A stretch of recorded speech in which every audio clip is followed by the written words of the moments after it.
오늘 우리가 함께 볼 하나님의 말씀은 예레미야 23장 말씀입니다. 예레미야 23장 16절부터 22절까지의 말씀입니다.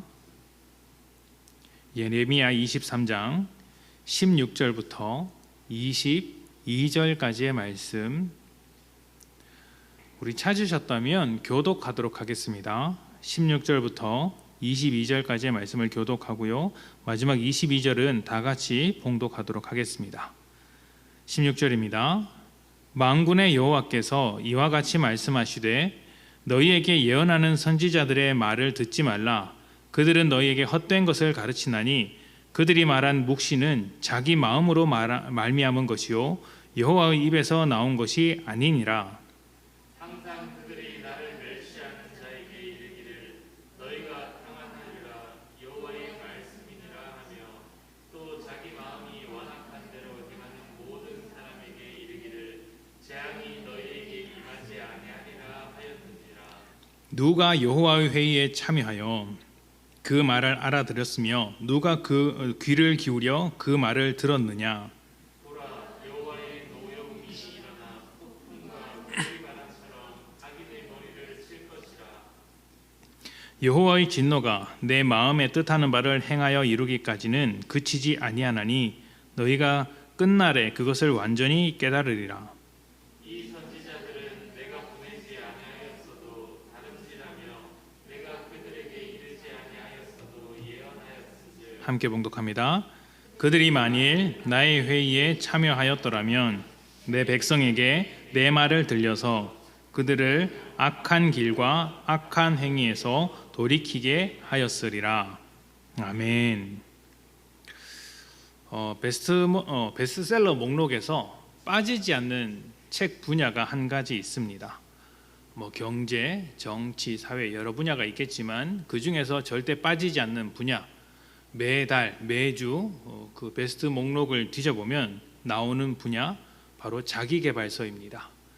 자기계발서는 해마다 유행하는 책들이 있고 또 시내마다 비슷한 듯 하면서 다른 이야기들이 많이 소개되고 있는데요, 그 중에서 리더십에 대한 책이 굉장히 많습니다. 어떤 리더가 좋은 리더인가, 직장이나 모임 가운데서 성과를 내는 리더는 어떤 모양이어야 하는가 가르쳐주는 책들이 참 많이 있습니다. 훌륭한 리더가 되기 위해서 그 시대를 연구하고 또 본받을 만한 인물을 연구하는 일은 끊이지 않고 있습니다. 그래서 어떤 때에는 힘있고 강력한 리더를 원했던 시대가 있어서 그와 관련된 책들이 쏟아져 나왔고, 최근에는 각자의 개성을 존중하고 한 사람 한 사람의 실력을 더 북돋아주는, 살려주는 어떤 그런 리더를 원하는 시대가 되었기 때문에 소통에 관한, 리더가 소통하는 법에 대한 그런 책들이 많이 나오고 있습니다. 시대에 따라서 리더의 덕목도 달라지고 또 리더가 해야 할 일도 참 많이 달라졌는데, 그럼에도 끊이지 않고 이런 책들이 나오고 있다는 것은 변함없이 리더는 중요한 자리다라는 것이죠. 리더는 어떤 모임이나 어떤 공동체에서 방향을 제시하고 그 팀원을 방향대로 이끌고 가는 사람이라고 할 수 있습니다. 그래서 중요한 것이죠. 이 방향 제시라는 측면에서 예전에는 이제 비전이라는 말이 교회 가운데 유행하기도 했습니다. 하나님의 비전, 하나님의 꿈을 꾸는 사람들, 이렇게 유행처럼 번졌고, 교회만이 아니라 사회 가운데서도 비전이라는 말을 꽤나 많이 사용했던 것 같습니다. 방향을 제시하고 인도한다는 측면에서 볼 때 우리 삶의 유일한 지도자는 하나님이실 것입니다. 최소한 믿는 자에게는 유일한 지도자는 하나님이시죠.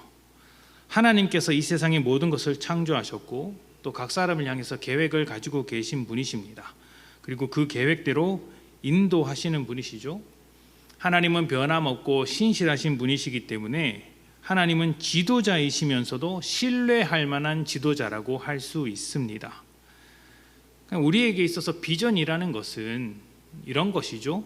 하나님께서 원하시고 이루시는 일을 보여주는 것이고 꿈꾸게 하는 것이다. 그래서 우리가 비전이라는 찬양을 보면 어떤 한 사람의 목표나 꿈을 말하는 것이 아니라 이제 우리를 구원하신 예수 그리스도에 대한 이름을 노래하고 있지 않습니까?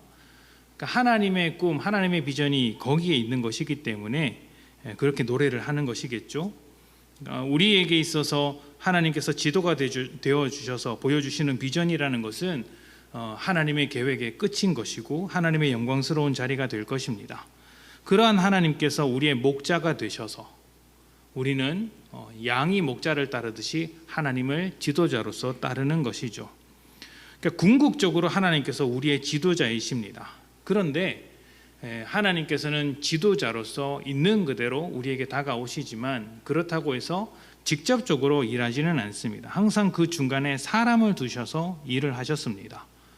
그러니까 우리의 죄 때문에 하나님을 알지 못하기 때문에 그 중간에 하나님을 설명하는 사람을 하나 두셔서 그들로 하여금 하나님을 알게 하신 그런 시간들이 있었던 것이죠. 우리는 그런 사람들을 또 다른 리더, 또 다른 지도자라고 부릅니다. 사실 이 지도자들은 다른 모든 사람들과 똑같은 죄인입니다. 특별한 사람들이 아니죠. 다만 다른 사람들, 수많은 죄인들을 위해서 먼저 하나님을 만났다라고 할 수 있습니다. 사람들에게 하나님께서 찾아오시는데 먼저 만난 사람이 있고 나중에 만난 사람들이 있지 않겠습니까? 그 먼저 만난 사람들이 하나님을 경험한 그 경험을 가지고 지도자의 위치에 선다는 것이죠. 그러니까 그 지도자가 얼마나 실력이 있느냐, 얼마나 뛰어나느냐, 얼마나 대단하느냐는 사실 교회 안에서 그렇게 중요한 문제는 아닙니다. 목회자를 어떻게 청빙을 하거나 교회에서 이제 직분자를 세울 때 그 사람의 실력이나 어떤 그런 것들을 보는 것은 성경적이지는 않습니다. 우리가 디모데 전서나 이런 거를 보더라도 집사의 자격, 뭐 감독의 자격, 장로의 자격 이런 것들이 나오지 않습니까? 그런 것들을 가만히 보면 한 사람이 가지고 있는 어떤 실력이라기보다는 믿음의 열매들이라고 할 수 있는 것이죠. 그러니까 얼마나 그 사람이 하나님과 깊은 관계 속에서 살아가느냐가 훨씬 더 중요한 것이지 얼마나 좋은 스펙을 갖추었냐, 학벌을 갖추었냐 이런 것들은 상관이 없는 것이죠. 그런 측면에서 볼 때 하나님을 먼저 만난 사람들이 그 하나님을 경험한 것을 아직 하나님을 만나지 못한 사람에게 소개하는 것, 하나님을 깊이 경험한 사람들이 조금 덜 깊이 경험한 사람들에게 자기의 경험을 나눠주고 그 경험을 통해서 하나님을 알게 하는 것, 그 중간자의 위치에 선 사람들이 어떤 영적인 지도자라고 할 수 있습니다. 그래서 교회에서 지도자의 위치에 선 사람들은 교만할 수가 없어요. 똑같은 죄인인데 하나님께서 먼저 만나 주신 것에 불과하기 때문입니다. 그러면 사람들은 여기서 죄된 마음을 또 품어요. 먼저 만나 주신 것에는 먼저 만나 주신 이유가 있지 않겠느냐라는 것이죠. 그러나 그렇지 않습니다. 오히려 이렇게 생각해 볼 수 있죠. 다른 사람은 급하지 않아서 조금 천천히 만났는데 먼저 만나지 않으면 큰일 날 사람들이 여전히 있어서 그 사람들을 먼저 만난 것이다. 그러니까 제가 앞에서 설교를 하죠. 오늘 나누는 말씀을 제가 먼저 들었지 않습니까? 그 왜 먼저 들었을까요? 이 말을 한시라도 빨리 저에게 가르쳐 주지 않으시면 제가 무슨 사고를 칠지 모르니까 이 말씀을 가르쳐 주시고 여러분은 좀 양호해서 저를 통해서 천천히 가르쳐 주시는 것이다. 이렇게 생각해 볼 수도 있습니다. 모든 사람이 죄인이라는 측면에서는 뭐 꼭 하나님께서 그러셨겠느냐마는 충분히 그렇게 생각할 수 있다는 것이죠. 여기서 너무 고개를 격하게 끄덕이시면 안 돼요. 그러면 안 됩니다. 감사합니다. 자, 힘이 나네요. 자, 그래서 우리 교회 안에서 지도자의 역할이 무엇이냐? 하나님을 향한 방향을 제시하는 것이고 하나님께로 인도하는 것입니다. 그 사람이 만난 하나님을 함께 만나게 해주는 것, 이것이 지도자의 역할이죠. 모든 사람이 하나님과 함께 살아갈 수 있도록 다리 역할을 하는 것이 지도자입니다. 이때 필요한 것은 지도자의 실력이 아니라 하나님의 깊은 은혜라고 할 수 있는 것이죠.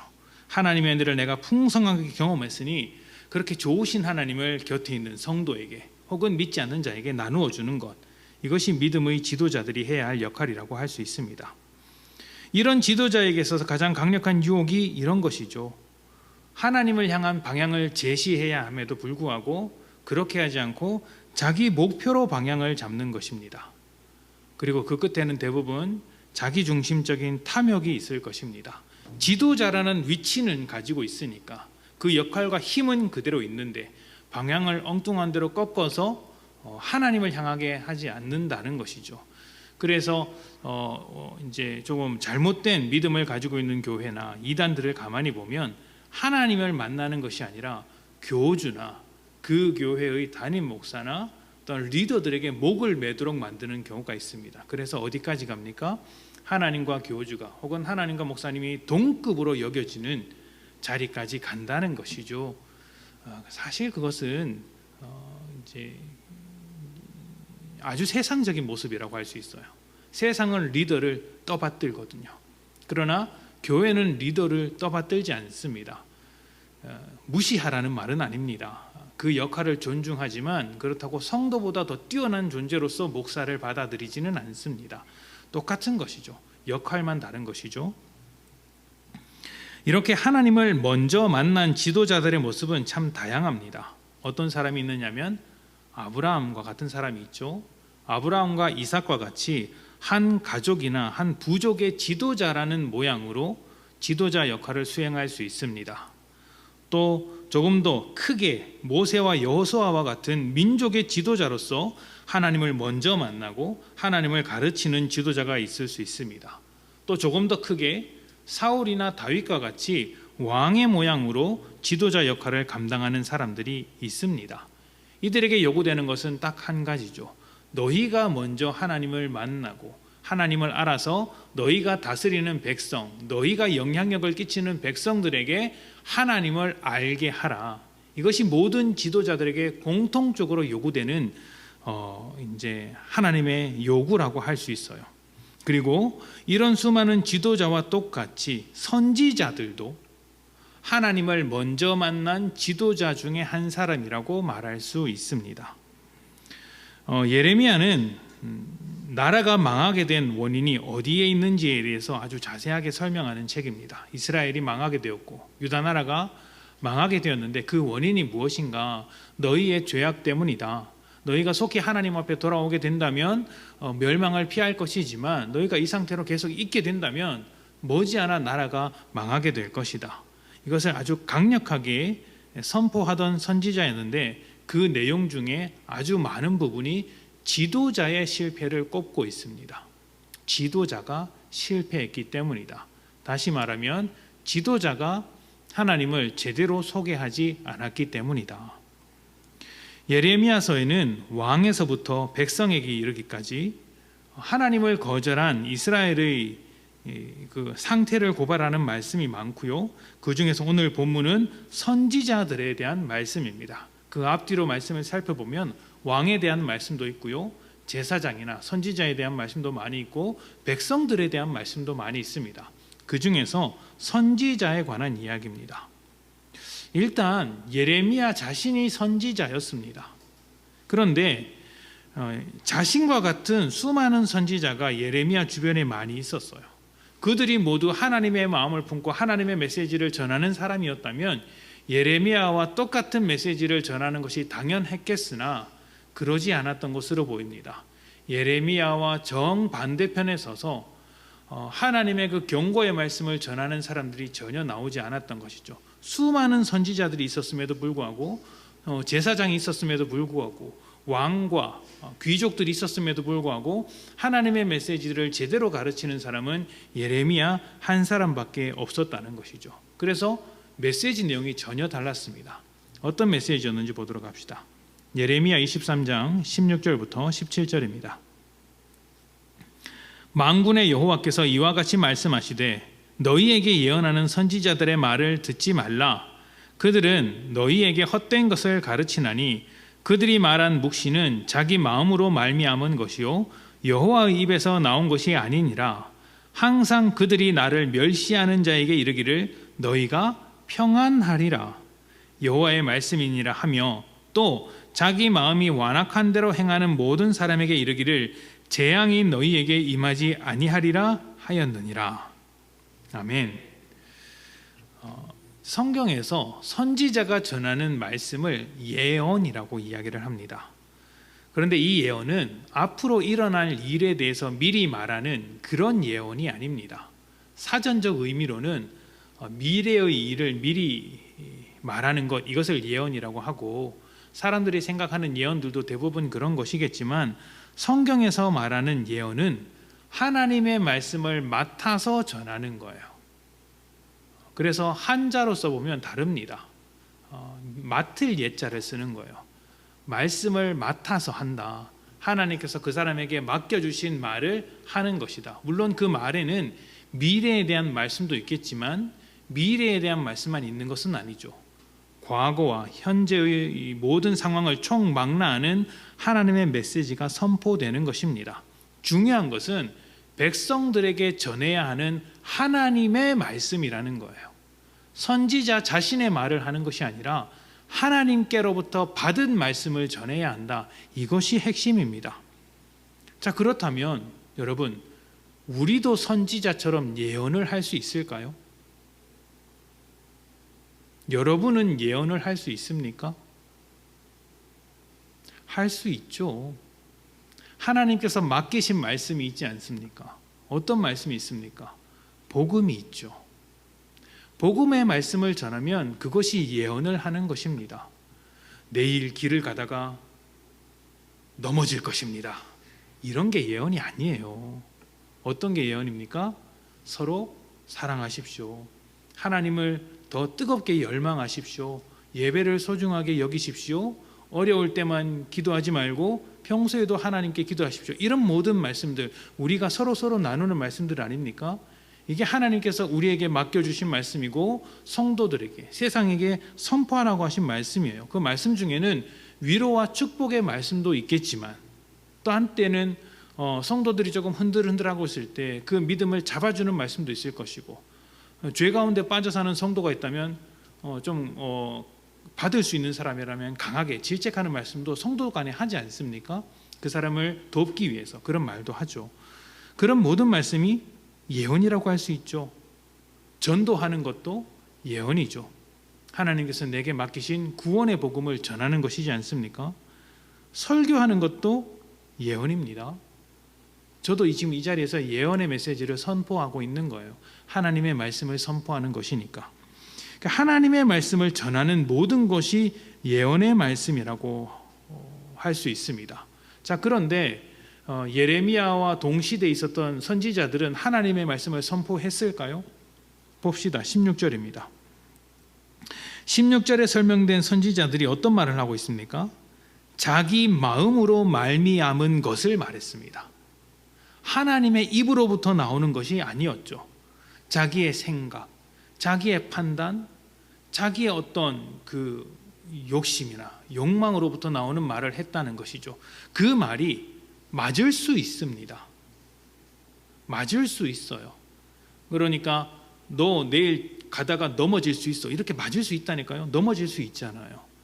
그리고 어떤 사람은 굉장히 똑똑하고 현명해서 그 사람이 앞으로 어떤 일을 겪을 것인지 어떤 시대를 보는 눈이 있어서 그 말을 아주 정확하게 맞출 수 있습니다. 그리고 그 말을 들은 어떤 사람들은 잘 될 수도 있겠죠. 그런데 그것은 하나님의 말씀이 아닙니다. 하나님의 말씀이 아닙니다. 언론을 보면 미래학자들이 나와서 미래에 관해서 예측하는 것들이 굉장히 많이 나옵니다. 요즘 경제 상황이 힘들다 보니까 경제가 어떻게 될 것인지에 대해서 연일 나오고 있습니다. 그분들이 굉장히 똑똑하신 분들이죠.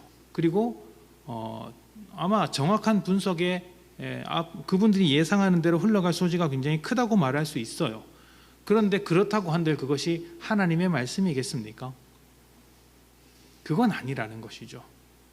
맞는 말을 하더라도 하나님의 말씀은 아니다. 왜냐하면 하나님의 말씀은 하나님께서 맡겨주신 말을 하는 것이기 때문이죠. 그게 예언입니다.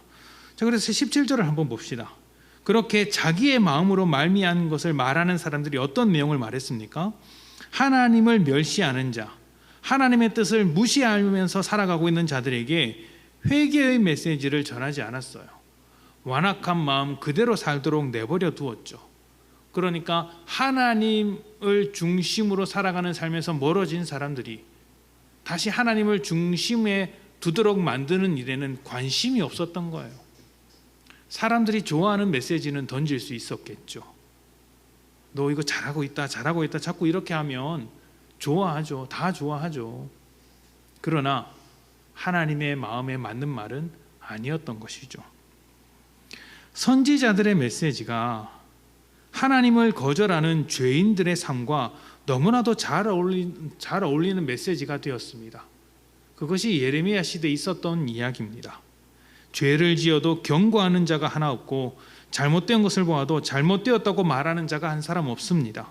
오히려 그들과 함께 거짓된 평안을 함께 누리고 있습니다.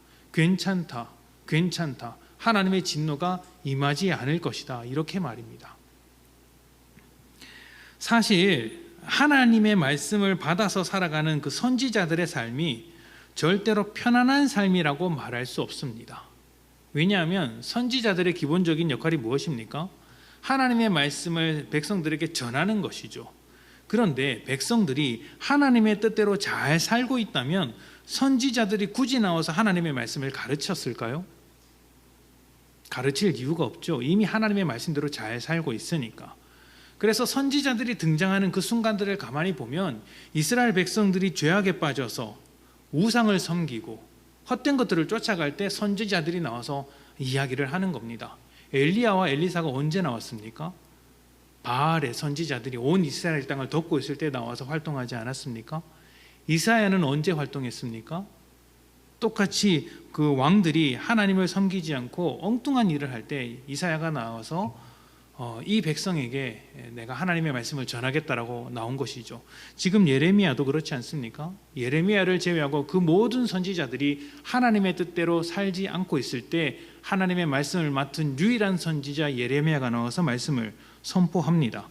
그러다 보니 선지자의 메시지는 거의 대부분 시대의 흐름에 역행하는 순간들이 많았습니다. 시대의 유행에 반대하는 것이죠. 어떻게 했습니까?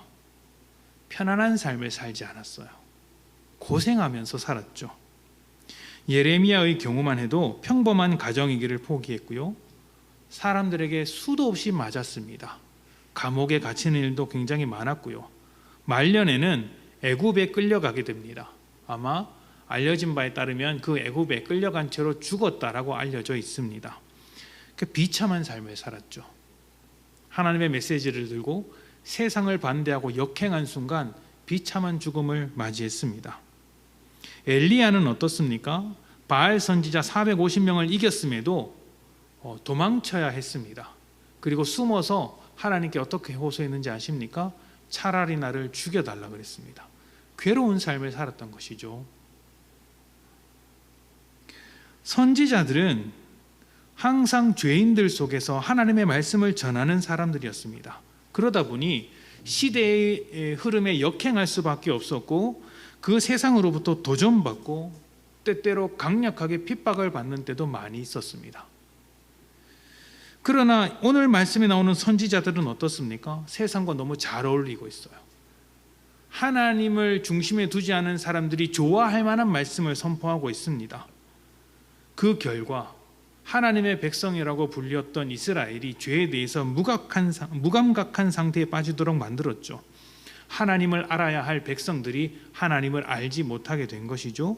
선지자들은 지도자로서 하나님을 가르쳐줘야 할 책임을 가지고 있는데 그 책임을 이제 지지 않으니까 그 책임을 애써 무시하게 되니까 이스라엘 백성들도 하나님을 알지 못했다는 것이죠. 마태복음 5장 10절에서 11절 말씀이 이렇게 이야기를 합니다. 마태복음 5장 10절에서 11절입니다. 의를 위하여 박해를 받는 자는 복이 있나니 천국이 그들의 것임이라. 왜 박해를 받는 것이 복이 있습니까? 시대에 역행하는 사람들이기 때문입니다. 하나님께 속한 사람들이 시대에 역행을 하고 그들이 박해를 받기 때문에 천국의 주인들이라 이렇게 말을 하는 것이죠. 복된 인생을 살고 있구나. 그리고 그 다음에 어떻게 나오는지를 봅시다. 11절입니다. 나로 말미암아 너희를 욕하고 박해하고 거짓으로 너희를 거슬러 모든 악한 말을 할 때에는 너희에게 복이 있나니 기뻐하고 즐거워하라. 하늘에서 너희의 상이 큼이라. 너희 전에 있던 선지자들도 이같이 박해하였느니라. 아멘. 팔복의 마지막 말씀이에요. 팔복이라는 것은 하나님 나라 백성들이 가지고 있는 그 복된 상태에 대한 말씀이죠. 이것은 그 당시 시대의 흐름과 역행하는 것이었고 사람들이 복이라고 생각하지 않는 가치들로 살아가는 사람들이었다라고 말씀을 드렸습니다. 그 중에 하나가 방금 말씀드린 박해였다는 거예요.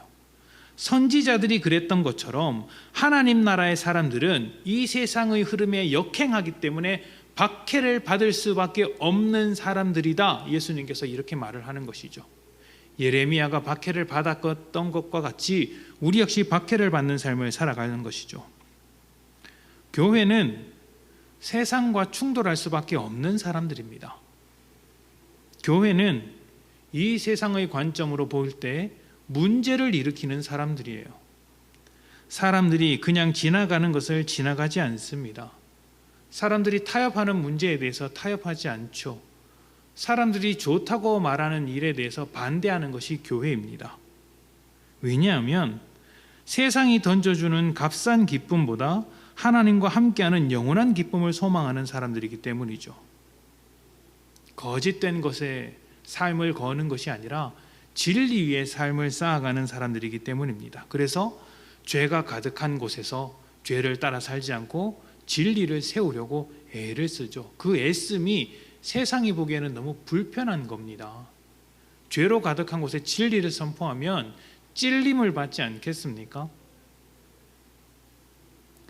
진리를 말하는 교회 때문에 불편해진 세상은 교회를 핍박합니다. 진리를 선포하는 그 입을 틀어막고 교회가 가르치는 그 가치를 더 이상 말하지 못하게 다양하게 핍박을 하죠. 그런데 바로 그때 교회가 핍박받는 그 시기가 사실은 교회가 가장 빛날 수 있는 시기라는 것을 잊어서는 안 됩니다. 왜 그렇습니까? 교회를 핍박할 힘이 있다는 것은 그만큼 세상이 강력하고 어두워졌다라는 것이죠. 칠흑같이 어두운 밤일수록 작은 불빛도 환하게 빛나는 법입니다. 죄로 가득하면 가득할수록 진리가 소중한 법이죠. 하나님의 진리를 가지고 있는 교회가 이 세상이 반대하면 할수록 더욱더 빛나는 법입니다. 세상과 충돌하지 않고 핍박받지 않는 교회라면 어떻겠습니까? 그것은 더 이상 진리를 선포하는 교회가 아닌 것이죠. 진리를 선포하지 않는 교회라면 세상의 흔한 이익 집단과 다를 바 없습니다. 모여서 뭘 하겠어요? 자기의 유익을 추구할 뿐 하나님의 진리를 추구하지 않겠죠. 세상의 가치를 세상과 함께 추구하겠죠. 세상이 불편하게 생각하지 않을 것입니다. 교회 가운데 진리가 사라지면, 하나님의 말씀을 붙잡고 살아가는 것이 없어지면 세상도 교회를 불편하게 생각하지 않습니다. 세상에서의 안락을 추구하면서 복음이라는 본질을 잃어버리는 교회라면 세상과 얼마든지 어울리면서 살아갈 수 있습니다. 우리는 세상을 섬겨야 합니다. 당연히 세상을 섬겨야죠. 그러나 세상의 흐름에 휩쓸려 가서는 안 됩니다. 교회는 둘 다 해야 되는 거예요. 교회로서의 본질을 지키되 그 본질을 가지고 세상 안으로 뛰어들어가 세상 사람들과 함께 살면서 그들의 삶에 감동을 주어야 합니다. 하나님의 감동, 복음의 감동인 것이죠. 그러니까 그 삶이 쉽지 않죠. 반대하는 사람들 속에 들어가서 섬기는 일이 쉽겠습니까? 어렵죠. 그러나 교회는 시대가 악할수록 빛이 나야 합니다. 빛이 난다는 말은요, 세력이 커져야 한다라는 말을 드리는 게 아니에요. 세력을 키워야 한다라는 말이 아니라 복음의 본질을 더욱 붙잡아야 한다라는 것입니다. 이제 교회 역사를 이제 말하는 이제 그 신학자 중에서 제가 지금 이름이 생각이 안 나네요. 몇몇 교수님들이 그랬고 또 유명한 프랑스 학자가 그렇게 이야기한 적이 있었습니다. 교회가 교회로서의 힘을 잃어버린 때가 언제부터냐 이야기를 했을 때 로마가 국교회로 공인할 때부터였다고 합니다. 그때부터 교회 가운데 핍박이 사라졌거든요. 교회의 덩어리는 커지고 세력은 커지고 많은 사람들이 교인이 되었으나 복음의 본질을 잃어버리고 권력 놀이에 빠져들었다라고 이야기를 합니다. 그래서 왕과 교황이 권력 다툼을 하고 또 교회가 사람들을 핍박하고 이런 일들이 일어나게 되었다. 복음의 본질을 잃어버리는 순간이었다라고도 진단하는 사람들이 있습니다. 누군지 기억이 안 나네요. 교회는 복음의 본질을 잃어버리지 않으면서 세상과 타협하지 않는 존재로 남아 있어야 합니다. 만약 세상으로부터 그 어떤 핍박도 당하지 않고 충돌하지 않으면 세상과 타협하고 있는 것입니다. 마태복음 6장 24절입니다. 한 사람이 두 주인을 섬기지 못할 것이니 혹 이를 미워하고 저를 사랑하거나 혹 이를 중히 여기고 저를 경히 여김이라.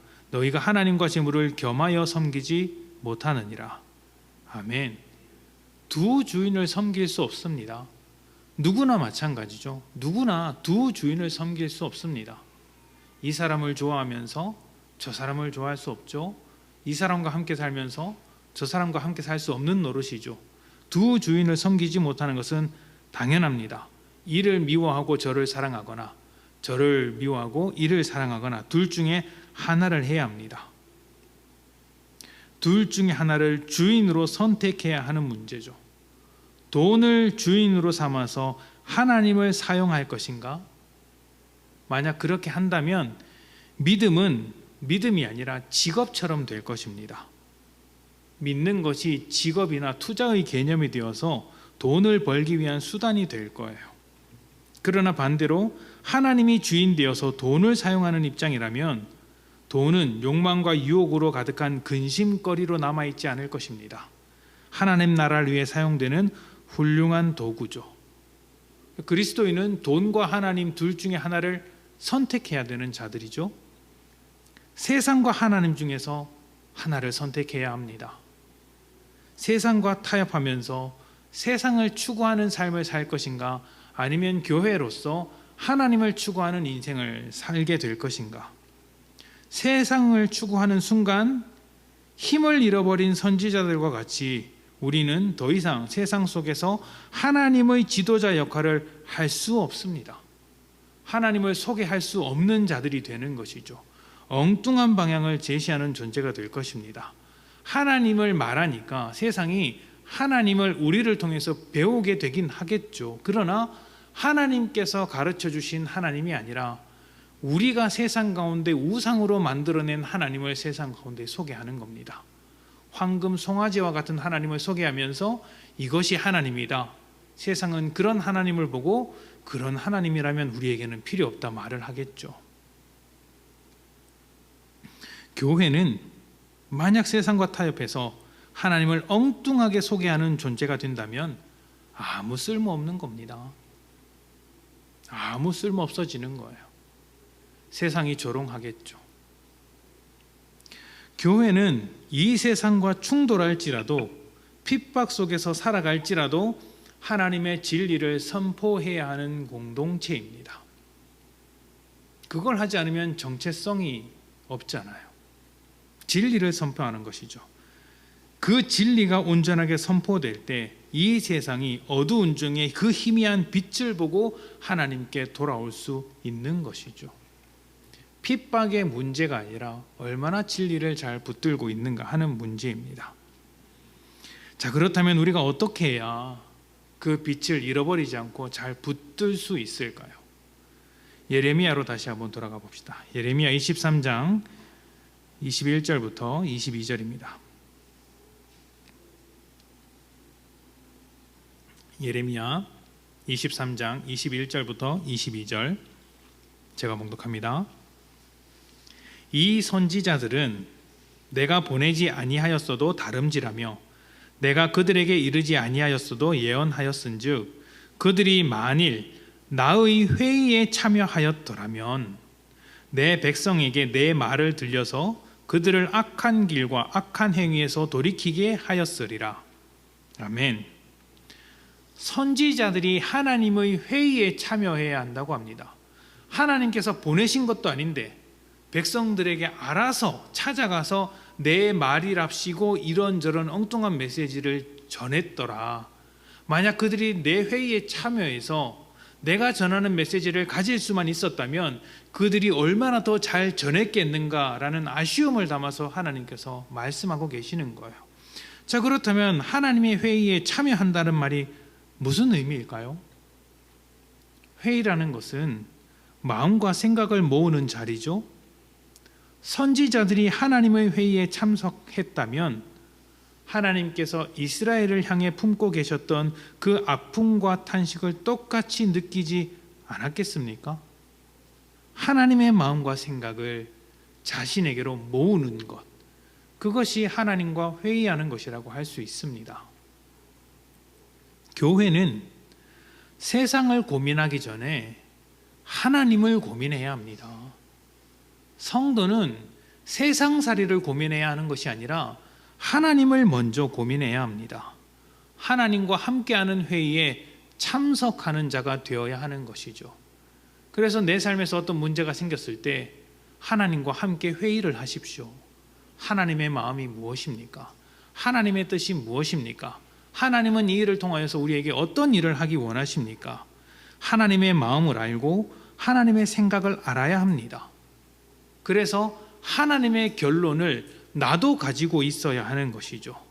그 결론, 하나님의 진리를 가지고 삶을 사는 것이고 이 세상을 향해서 달려가야 하는 것입니다. 하나님께서 우리의 지도자가 되셔서 하나님의 뜻을 가르치셨습니다.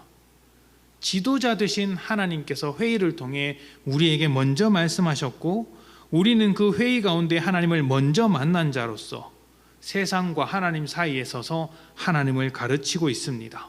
하나님의 뜻을 선포하는 선지자로 살고 있는 것이죠. 여러분 한 사람 한 사람이 왕 같은 제사장이면서 동시에 선지자입니다.